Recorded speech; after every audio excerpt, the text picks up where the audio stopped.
कारण जोपर्यंत ज्याच्या समस्या आहेत त्याला जर पूर्ण अभ्यास नसेल ना तर सरकार दरबारी आपण यशस्वी होऊ शकत नाही. संघर्ष समितीनं बघा 300 पासून 500, 500 पासून 625, 625 900 आणि 900 रुपये थांबणार नाही, आपण कोर्टात जाते. बरोबर ना सर? प्रवीण मुळे सर नाशिकहून आले ते, मी नांदेड का आलो, आपल्याला कोर्टात जायचंय. सरकारला भांडून तर आपल्याला आधी घेतलंय, पण 100% घेण्यासाठी जी भाकर आहे ना आपण कोर्टात, कारण ह्याच्या पुढे सरकार देऊ शकते का नाही आपल्याला आता बाउंड्री कळाली. मग आता कोर्टातून घेणं, कोर्टातून जर मिळालं, जर बाय चान्स आपल्या सगळ्याच मागण्यावर आपण जिंकलो, जे मान्य समितीचा 3000चा रिपोर्ट आहे ना 3000चा, तो कोर्टामध्ये पुरावा होणार आहे.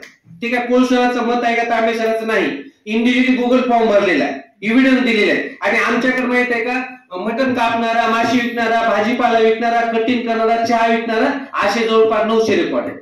शासनाच्या पुढे आपण दाखल करू ना, कोर्टामध्ये दाखवूया ना, आणि कोर्टामध्ये आपण टिकणार आहोत हे तुम्हाला इथं 100% सांगतो. यासाठी जो लागणारा खर्च आहे, यासाठी लागणारा, परत मी येतो, उपाशी पोटी लढाया होत नाही. आणि आपल्याला मी नक्कीच म्हणत नाही आपल्याला लाखो लागतात का, नाही, मला 100च लोक असे कार्य करतात आहे की वाघ म्हणून जगले पाहिजे.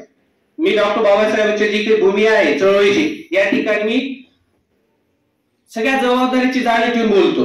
मला लाख लोक नकोच आहेत, मला अभ्यास पूर्ण फक्त 100 लोक पाहिजे. कारण ते कचरा नकोच आहे ना. संघर्ष समिती तुम्हाला माहिती आहे कशी काम करते ते तुम्ही प्रत्यक्ष संघर्ष समितीमध्ये आल्यानंतर लक्षात